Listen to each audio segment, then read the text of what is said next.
Welcome back to another episode of Carry On. In this episode, we're diving into the colorful world of Louisiana's Bayou Country. From street murals that tell stories of our past to a mystical sculpture garden and a festival that paints the city, today we're discovering how art shapes and celebrates the community of Houma.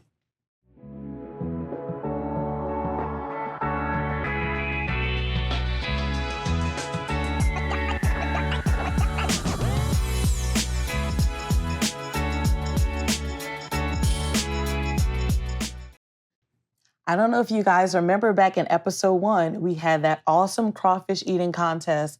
That Tara won. We had so much fun. We decided to bring that competitive flair back for this episode. And Tara's going to tell you what we're doing. Yeah, so we are partaking in the viral TikTok challenge where we paint our partner. And you know, Nicole is my partner in crime. So Nicole, I hope you're ready for this because I am very proud of this. Final touches, done. You ready? Mine is abstract. Just remember that. Okay. It looks just like you. What do you think? I love it. It's abstract. You got to look at it from different perspectives and distances. No, I mean, my neck's a little gray. It's okay. I have eyes like Coraline, but it's pretty spot on. Please don't get rid of me as your partner in crime. No, Nicole, this is going up in my office. It's your turn. Are you ready? No. Here we go. Oh, this is beautiful. Man, we got to do some athletic challenges or something next because she is up 2 and I'm 0. All right, guys, we had a blast recreating these portraits of each other. Please tell us what you think in the comment section. And don't forget to like and subscribe to our YouTube channel. Okay, so every year, thousands of people are drawn to the very spot where we're standing. Considered one of the top 12 examples of folk art in the world, the Chauvin Sculpture Garden is not just an art display, it's a journey into the mind of artist Kenny Hill. So today we're joined by Dr. Gary LaFleur with Nicholls State University, who oversees the garden to talk more about it. Dr. Gary, thank you for joining us. It's great to be here. So the story of Kenny Hill is such an intriguing one, but not everybody knows it. So can you share a little bit more about his story and how all of this came to be? Sure. Kenny Hill was a bricklayer, so it makes sense that he really knew his way around mortar and bricks. And he was living in Chauvin in the 80s. And it was at that time that he was going back and forth between Branson, Missouri and here, because there was a lot of construction going on in Branson. And he would get here, he would be kind of in time off, and he started building sculptures on this land that he was only renting. And he didn't exactly have permission to do it, but it was just flowing out of him. He started making sculptures little by little. One of the first sculptures is this white knight that's right behind us. That was one of the first ones. We have images of it where there's nothing else in the garden except the white knight. And you can kind of tell that it was one of his first sculptures because it's a little less specialized than some of the other sculptures. For about 15 years, Kenny then had created this environment with about 100 sculptures. And he didn't explain it to a lot of people. Most of the community were kind of scratching their head about it. Kenny expressed himself through his art rather than talking about it. Mm-hmm. And sadly, in 2000, Kenny gave up on it. He abandoned it. He walked away. You know, he didn't explain why he was walking away to people either. And so we think the garden was not exactly finished.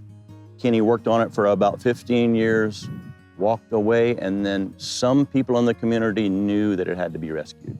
So is that where you guys came into play? Nicholls State kind of oversees the garden. Like, what is your role in all of this? That's right. And a lot of that was not done by me, but my colleague, Dennis Saporsky. He was the head of the art department at Nicholls. A lot of people in the community know Dennis.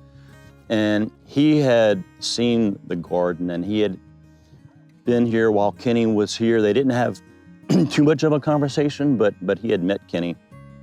And when Kenny left, Dennis knew there was a possibility that maybe the art would be sold piece by piece or the whole garden would kind of be broken up. And that seemed like a terrible thing. So Dennis called a special group of people in Wisconsin, Kohler Foundation. Now Kohler That's the same company that makes sinks and bathtubs, Kohler. Wow. And they are known for rescuing folk art sites, mostly in Wisconsin. But at that time, they flew down, and they said, yeah, this project is important enough for us to help out. This is one of the top places people want to come visit when they come to Louisiana's Bayou Country.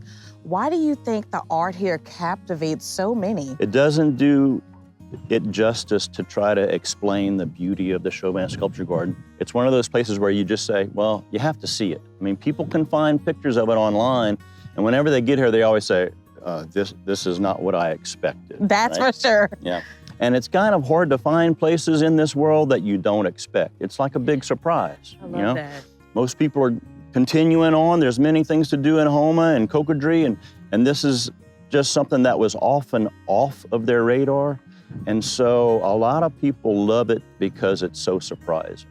Unexpected. Unexpected. Beauty. That's right. Especially at golden hour. I agree. You get certain shadows. The light goes through some of the pieces of glass in a certain way, and it's pretty incredible, really, no matter what the weather is. Because when it's rainy, it's also kind of beautiful too. Oh, that's true. I never thought about it. Oh, like yeah. that. It can be beautiful in any kind of weather. So a lot of these sculptures are very biblical themed. Some of them are a little sad, a little depressing, just because it was based on Kenny's life. Right. He was known to be a recluse. Like you said, it took him 15 years. What do you think he would have to say about his life's work, being such a prominent figure in the folk art world that people travel the world to come and see? He did make a few statements to people before he left that he made this garden for the community. So we think that he wanted to share it. And he didn't necessarily want to explain what different parts of the garden meant, but I think he liked the idea of people taking their own message away from it. And thank you, Dr. LaFleur, for coming to talk to us today about the beauty and the history behind the Chauvin Sculpture Garden. We'll be right back after this. Art can profoundly impact the lives here in our community, especially here in Louisiana's Bayou Country. We know that unique artistic expressions bring stories to life, foster cultural connections, and inspire change. Today, we are joined by a local artist who's doing just that. Joining us here today is Hans Geist. Hans, thank you so much for joining us today. Thanks for having me. So Hans, you are such a talented artist. Your murals can be seen all throughout downtown Houma. You've done an incredible job. Tell me, what do you think people who encounter your art every day, like how do you think it affects them? I think overall people see art, and my hope is that they can feel it. It's not just a pretty picture on a wall, but people see it and can connect with it in some kind of way. I like to bring those history books to life, in a sense, through my art. So when people see it, it's like, whoa, they're learning something. You know, it's to me, if some people actually learn something through art, then to me, it's really making that connection. And I think you've done a wonderful job doing that. What inspired you to become an artist? Well, I've been painting since as young as I can remember, since I could pick up a crayon. I've been doing it as a profession for 30 years now. But when I was young, I spent a lot of time in the swamps, hunting, fishing, and so I was inspired by a lot of things just in nature, I guess you could say, is kind of what captivated me and really my interest in art initially. So art has the power to inspire public spaces like downtown Houma. You can see people taking Instagram selfies with mural art. How do you think your art has inspired the community and helped transform a community during tough times? I think it really helps to bring people together, especially in times like following Hurricane Ida. I had painted a mural on the Lumiere restaurant, which said Home Sweet Houma. So it was just a way to really, I think, just give people a sense of hope and just revive, I guess, the spirit of the community. Then I've seen a lot of people take pictures, for concerts and events, and you see it in the background real big, and I really wanted to bring some color and hope to the community. When you enter downtown Houma, it's the Bicentennial mural that really, I think, just kind of shows people how proud we are, of our heritage. And so in that sense, yeah, I think it really does, touch people, and I've had good feedback from it. So. And does it give you pride to see younger generations come in behind you, like with local artist Cassie, just doing the same thing here in Louisiana's Bayou Country? How does it feel to see the next generation come behind you and do that? It feels really great and rewarding, because I have to say, Cassie was an inspiration to me. I saw the work that she was doing with disabled children's homes and these rooms, and I was like, hey, I want to be a part of that. So myself and some other volunteers in the community got together and worked with Cassie on that. She was just really instrumental in touching the lives of many families and people in need, and so it was a great way to bring people together. And we still do projects together. Last year, Bayou Arts Fest, we did an interactive mural, and we'll possibly do that again this year. So it's just really fun, really cool, and I just commend any emerging artists or artists who are looking to connect. It's great to get to know other artists.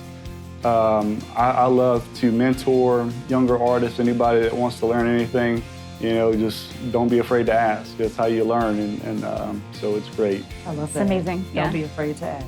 Yeah.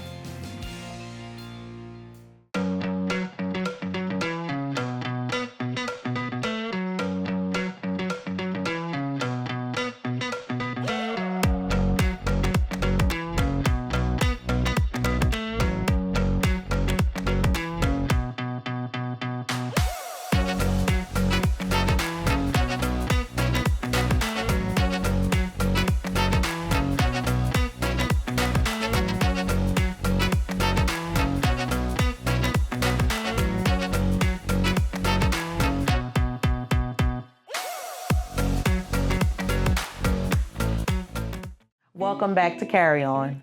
As we know, art can be created through several forms of expressions: photography, sculpture, painting, and more. We are here at the Terrebonne Fine Arts Guild with two special guests to help us discuss art and its impact on community. Here with me is Misty McElroy and Genie Ardoin. Thank you guys so much for joining us today. You're welcome. Thank you for having us. Misty, what inspired you to focus on community and art in your photography? So for a long time, I've been attending events, and it's one of those things that I can't not take pictures of it. Like if I leave my phone on my camera at home, at least I have the phone now. Before, it was a struggle. It's like you had to have the camera, and then I was itching, I needed the camera. But to see especially on social media, when I share it, people say, oh, I didn't know that happened. I didn't know that was going on. I didn't know Houma had all those things. I didn't know.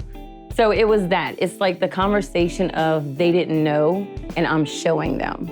And so that was cool to me. Like I was a portal for them to be able to find out what is happening in the community. And I also used it as therapy a little bit, because I would take my dogs on walks through the towns, and I recently have started a project where I go through the main street towns throughout Louisiana, and I take pictures. And I just bring my phone. I don't bring my camera with me most of the time. And I walk the dog. Instead of just walking the dog in the same place over and over again, I bring the dog to new places, and then I just photograph new towns. And same thing, people will say, I didn't know that this town had this or this town had this. So it's cool to see the feedback. Or people who have moved out of town, they say, oh, I forgot about that place, especially places like Scarlet Scoop. They're like, oh, I remember that. And then they start telling their memories of that place as a child. So that was kind of cool for me. I love that. And I love that sometimes when I look at your photos, it does create a feeling or a memory. Sometimes art can do that. You can see an art piece and it takes you back to a certain moment. And Genie, tell me how you began working with the Bayou Regional Arts Council and some of the work that you guys do here in Houma. Yeah, so I was lucky enough to get this job a couple of years ago, and it's grown, and it's, listening to some of the things Missy said, so we get to see the other art directors and the other parishes and things they've had. And so that's had a huge impact on where I would see this direction, where I see the Arts Council going in direction. So most communities have a community arts center, which we are lacking. So it is a huge goal of the Bayou Regional Arts Council to try to find a location. And the reason being is because there's so many people that don't have access to art. Our mission is, increasing the accessibility to art. It's really important to us to try to get more public works of art downtown and in our local bayous, so people are aware that not only do we have artists, but what kind of impact that makes on a community when you see that art in a community, and what that does for our well-being, what it does for our some incentive to go out and look around and take pictures with the wing murals that we've had, Mike Slade do or Cassie do, and different things, different public works of art that attracts people here, increases tourism. Not only tourism, but for ourselves. You see our local people just go and take those pictures in places that they didn't know existed, but we put some art there, and so now they're the alligator in the bayou, that Hans helped us refurbish. So yeah, it's just getting people out and looking around and appreciating what we have here. Can you tell us a little bit about the Fine Art Guild and its impact in the community and how it operates? Yeah, oh good, they've been such great partners for us. So they do, I know they have summer camps here. They did the Van Gogh in the park. Every month they rotate their artists. They get to show all their art. They've been such a great community partner with us, huge community partner with us. And how do y'all work with the Arts Guild? We fund a lot of their programs through our grant process. We work together on a lot of different projects, so it's nice to have that collaboration. And when we need an artist for something, like who's the first person I call at the Fine Arts Guild? Because who can you recommend that can paint this? Or, we need art pieces in a certain place, who can you recommend? So they're a great go-to on how to find local artists. So before I let you guys go, one of the best festivals we have here is the Bayou Arts Fest. Could you tell us a little about what we can expect in 2024 and some of the details so that our viewers won't miss that this year? Yeah, no, the Bayou Arts Fest is gonna be fabulous this year. Last year was hugely successful. We welcomed over 15,000 patrons. Of course, music is a given. We have great music, great food, but the art. Last year, Hans Geist did a piece that was just amazing. But we had over 60 artists out here. And that's what we want to focus on, not just our fine arts, but that everything is an art form. We really have so many avenues of art. This year, we will have a whole cultural aspect that our different cultures in the area will be out there showing not only their fine arts, but their clothing that they wear, the food that they cook, and all of that is an art form. Like, I think people think of arts and they think of just fine art painting, but there's so much more to art than that. Like we said in the beginning, art can be different forms of expressions. Photography, sculpture. We did the sculpture garden in Chauvin. Right. And so that's going to be there at the festival. Right. And so we really strive to try to represent every art form that we can. And if there's people out there that think they have an art form that we're not representing, we would love for you to contact us. And we would love to, we have tattoo artists out there. Just anything that represents art, because everything is art. Art is life. Art is the way we survive. Like, it really is. People don't understand, but when you go to cook a jambalaya at night, that's an art that was taught to you by somebody. If you're styling your clothes, that's an art that was taught to you by somebody. If you're painting a picture, that is art. That is an expression of what what you're feeling at that moment.